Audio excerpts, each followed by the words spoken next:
Hello everyone, welcome to my new vlog. यहाँ पे शुरुआत करी है मैंने इंग्लिश से आज अपने दिन की। और इंग्लिश में फर्स्ट वीडियो था वो मिसेस स्पेलिंग का था। देन सेकंड वन इज़ एक वर्ड, उसके सिनोनिम एंटोनिम, उसका मीनिंग, सब चीज़ मैम ने बताया था और बहुत अच्छा समझाया था, एक इमेज दिखा के और रिलेट करके बहुत अच्छा समझाया था। तो मैंने सब चीज़ों को लिख लिया यहाँ पे।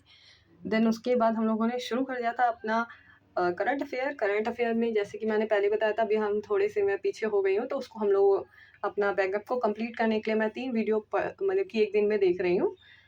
और उसके बाद यहाँ पे सर इम्पोर्टेंट डेज़ के बारे में सब चीज़ बता रहे थे। और इम्पोर्टेंट डेज़ के सर जो है हर दिन रिवाइज़ करा देते हैं, जिससे कि अगर कोई भी बच्चा हो वो पूरी तरीके से वो दिमाग में बैठ जाए और एग्ज़ाम में हम उसको, अगर हमारे सामने क्वेश्चन किसी भी तरीके का आता है तो हम उसे सही लगा सकें, टिक मार्क कर सकें। देन हमने रीज़निंग उसके बाद करी। रीज़निंग में मैंने यहाँ पे जो फर्स्ट क्वेश्चन किया, ये मेरे लिए मतलब यहाँ पे दिख नहीं रहा, पर ये मेरा कम से कम इसने 5 मिनट लिए मेरे, क्योंकि इसकी जो भाषा थी उसके हिसाब से मैंने सब चीज़ें करी। और वो उसके हिसाब से करने के बाद भी आंसर ओ आया। इसने सबसे पहले मेरे से पूरी उल्टी ABCD लिखवाई, मतलब कि पी तक एकदम सही। फिर उसके बाद उल्टी ABCD, उसके बाद इसने बोला लेफ़्ट से 12 लेना है और राइट से 3। उसके बाद मेरा जो हुआ आंसर, कुल मिला के जब ओ आया तो मुझे लगा मैंने इतना सारा टाइम क्यों वेस्ट किया।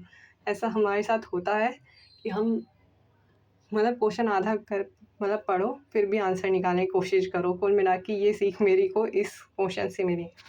देन ये फोर्थ क्वेश्चन थोड़ा डिफ़िकल्ट था, डिफ़िकल्ट नहीं कुछ नया था, क्योंकि इसमें 30 लेटर्स हैं। सोचिए 30 लेटर, ये वाला मैंने पहली बार देखा 30 लेटर वाला। तो मैं रुकी, मैंने सर का देखा कि सर कैसे इसे जल्दी कर सकते हैं। फिर सर ने इसे बताया कि सबसे पहले तो इसका मतलब कि टोटल वर्ड्स गिनो, फिर उसको 2 पार्ट्स में डिवाइड कर लो, फिर उसके बाद उसे सॉल्व करो। फिर आ गया था आंसर अंत में। लास्ट वाला क्वेश्चन पे आ गए हम अपने, और ये पाई चार्ट से रिलेटेड क्वेश्चन था, जो कि फर्स्ट मेरा सही आंसर आया।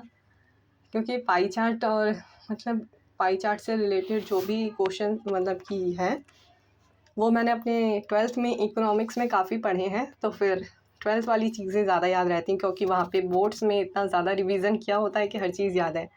यहाँ सेकंड क्वेश्चन गलत हो गया था, बिकॉज मैंने सीधे इस्पात का जो था वो निकाल लिया था, और इस्पात और मजदूरी के माइनस का निकालना था, वो मैंने क्वेश्चन नहीं पढ़ा ढंग से, तो फिर वो गलत हो गया। थर्ड वन इज़ करेक्ट आया, जो कि खुशी हुई कि हाँ चलो फिर से कोई क्वेश्चन है जो मेरा अच्छा आया। फिर हम अपने फोर्थ पे गए, टोटल 5 क्वेश्चन थे, फोर्थ क्वेश्चन भी मेरा सही निकला है। देन हमारा आएगा नेक्स्ट, जो है मेरा फिफ्थ क्वेश्चन। इसका आंसर आया था हमारा 10%, जो कि आंसर सही था। फिर मुझे अच्छा लगा, चलो 4 क्वेश्चन तो अच्छे से हो गए। ये हमारा टोटल आज का काम, ये मेरा मैथ का काम, ये भी मैं मतलब रिकॉर्ड नहीं कर पाई, बिकॉज़ कि ये भी उसी फ़ोन में है जिससे मैं रिकॉर्ड करती हूँ, उसी में डाउनलोड किया था वीडियो, तो इसलिए रिकॉर्ड नहीं कर पाई। फिर हम लोगों ने अपना शुरू कर दिया था आज का GS का काम। GS में सर ने सबसे पहले जो अभी रिसेंट CGL में जो भी पेपर उसमें क्वेश्चंस आ रहे हैं उनको एक बार हमें दिखाया कि ऐसे क्वेश्चंस आ रहे हैं और क्वेश्चंस का लेवल इजी है, आप करो, ऐसे सर कह रहे थे। पर सर को तो सब कुछ आता है तो उन्हें तो सब कुछ ईजी लगेगा देन हम लोगों के मुकाबले।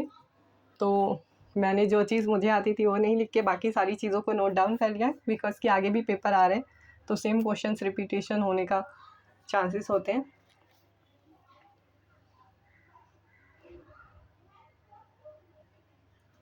यहाँ पे स्लाइनेक्स के बारे में बता रहे थे। स्लाइनेक्स एक एक्सरसाइज है जो श्रीलंका और इंडिया के बीच में होती है।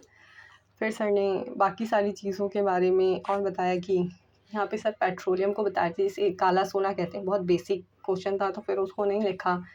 फिर ये मेरे से एक मतलब पता नहीं कैसे दिमाग में एक गलती से हो गया था कि मीराबाई चानू को ASP बना दिया गया था, जो कि मेरे को लगा असम से है लेकिन वो मणिपुर से थी। तो ऐसी छोटी मोटी गलती भी होती रहती है हम सबसे।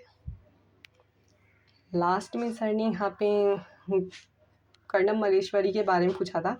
मैं बता देती हूँ, कर्णम मल्लेश्वरी के बारे में ये पूछा था कि फर्स्ट ऐसी कौन सी विमेन है जिन्होंने स्वतंत्र भारत के में पहला ओलंपिक मेडल व्यक्तिगत तौर पे जीता है। तो वो कर्णम मल्लेश्वरी हैं। उनकी कहानी मैंने पूरी पढ़ी थी 4th क्लास की NCERT की बुक में, EVS की बुक में थी, तो मेरे को वहाँ से पूरा याद था। मतलब मैंने 4th क्लास में जब पढ़ी थी तब से याद नहीं था, अभी रिसेंटली ऐसे ही कहानी पढ़ने का एक शौक़ था तो पढ़ लिया, इसलिए याद था पूरी उनकी कहानी। तो पता था ये कर्णम मल्लेश्वरी के बारे में, इन्होंने वेट लिफ्टिंग में जीता था। ये आंध्र प्रदेश से हैं। Thank you for watching. Keep subscribe.